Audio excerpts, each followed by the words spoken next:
Lotus legends versus Congress kings. Kaleshwaram పిచ్చిపై కాస్కో అంటున్నాయి బీజేపీ కాంగ్రెస్ జట్లు. ఈటెల రాజేందర్ బీఆర్ఎస్ తరపున బ్యాటింగ్ చేస్తున్నారని కాంగ్రెస్ నేత మధు యాష్కి విమర్శిస్తే, రైతులు కష్టాల్లో ఉన్నప్పుడు కాళేశ్వరం ప్రాజెక్టును రాజకీయ కోణంలో చూడొద్దని కౌంటర్ ఇచ్చారు BJP MP Etela Rajender.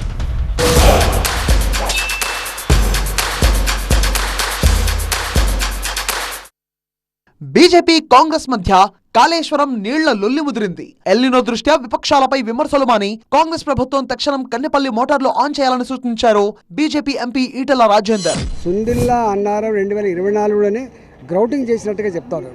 Grouting అంటే అర్థం ఏంటంటే ఎక్కడెక్కడైతే లీకేజెస్ ఉంటాయో, ఎక్కడెక్కడైతే బుంగలు పడతాయో అవన్నీ కూడా మూసేసినట్టుగా. కాబట్టి దీన్ని చెప్తుంది ఎన్డీఎస్ఏనే. కాబట్టి తక్షణమే మనకు ఎంత రిక్వైర్మెంట్ ఉందో, మోటార్ల లెవెల్ నడవడానికి ఎంత రిక్వైర్మెంట్ ఉందో, సుందిల్లా అన్నారంలో నీళ్లు స్టోరేజ్ పెట్టుకొని నీవు ఎన్డీఎస్ఏని కన్విన్స్ చేసుకొని, ఇప్పుడున్నటువంటి గంభీరమైన పరిస్థితులలో మా రైతాంగానికి పంటలు ఎండిపోతూ ఉన్నాయి, తాగునీళ్ళు లేవు అని చెప్పి కన్విన్స్ చేసుకొని యుద్ధ ప్రాతిపదికపై పనిచేయాలని చెప్పి ఇవాల్టి కూడా మనం డిమాండ్ చేస్తున్నాం.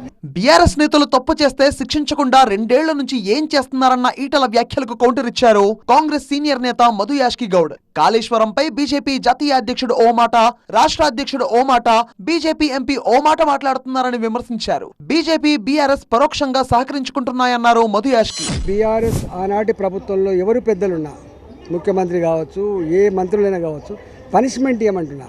ఒకవేళ డిజైన్లు తప్పు చేస్తే ఇంజనీర్లకు పనిష్మెంట్ ఇవ్వి, ఒకవేళ కాంట్రాక్టర్లు కనుక క్వాలిటీగా కట్టకపోతే వాళ్ళకి పనిష్మెంట్ ఇవ్వు. 2.5 సంవత్సరాలు అయితే అధికారం వచ్చి ఇవాళ ఈ కాళేశ్వరం 1,00,000 కోట్లు అంటున్నావు. ఏం చేసావు చెప్పండి? నీకు చేసే దమ్ము లేదు. నీకు చేసే దమ్ము లేదు. నీకు కేవలం మాటలతో కాలం గడుపుకొని ఈ 5 ఏళ్ళ ఇంత సంపాదించుకొని బయటపడాలనేటువంటి ఆలోచన తప్ప నీకు ప్రజలు గుర్తుపెట్టుకునే పరిపాలన అందించాలంటే సోయి నీకు లేదు. బీజేపీ పార్టీ జాతీయ అధ్యక్షుడు వచ్చేసి కాళేశ్వరం పైన కల్వకుంట్ల కుటుంబం ఏటీఎంగా వాడుకుని దోచుకుంది దాచుకుందని చెప్పి అంటాడు.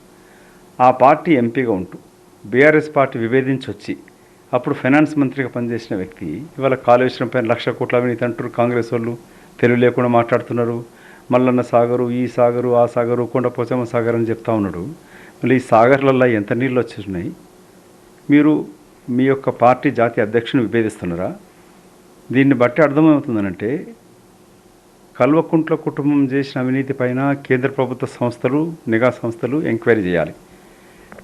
అవినీతి నిరూపించి వాళ్ళని జైలు పెట్టాలి. అది కప్పిపుచ్చడానికి కొరకు వెళ్ళి వాళ్ళ బీజేపీ పార్టీ అధ్యక్షుడు ఒక మాట అంటాడు, ప్రధానమంత్రి ఒకటి అంటాడు, హోంశాఖ మంత్రి ఒకటి అంటాడు.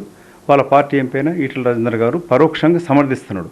అంటే దీన్ని బట్టి అర్థమేమవుతుందనంటే బీజేపీ పార్టీ, బీఆర్ఎస్ ఒంటరిగా ఓడించే స్థితిలో లేం. కాబట్టి డైరెక్ట్ కలిసి పోటీ చేస్తే మైనార్టీ ఓట్లు, దళిత ఓట్లు దెబ్బతింటే అనే భయంతో పరోక్షంగా సహకరించుకుంటూ పార్లమెంట్ ఎన్నికలు సహకరించిన రీతిలో ఆ విధంగా మాట్లాడుతున్నట్టు కనబడతాం. కాంగ్రెస్ నేతల విమర్శలపై మళ్లీ స్పందించారు ఈటెల రాజేందర్. ఇది రాజకీయాలు మాట్లాడే సమయం కాదన్నారు. కన్నెపల్లి మోటార్లు ఆన్ చేయాల్సిందే అన్నారు. ఇప్పుడు రాజకీయాలు మాట్లాడే సందర్భం కాదు ఇది. ఇప్పుడున్న పరిస్థితుల్లో రైతాంగం యొక్క కళ్ళల్లో నీళ్లు లేకుండా చూసుకోవాల్సిన బాధ్యత ఉంది. ఇలా తాగే నీళ్లకు నోచుకోకుండా ఇబ్బంది పడేటువంటి ప్రజానికానికి ఇక్కడ నీళ్ళు ఇవ్వాల్సిన అక్కడ ఉంది. కాబట్టి విజ్ఞతతో మాట్లాడాలని నేర్చుకోమని చెప్పి కోరుతున్నారు. కాళేశ్వరం విషయంలో అధికార విపక్షాల మధ్య మాటల యుద్ధం ఇప్పట్లో ఆగేలా కనబడడం లేదు.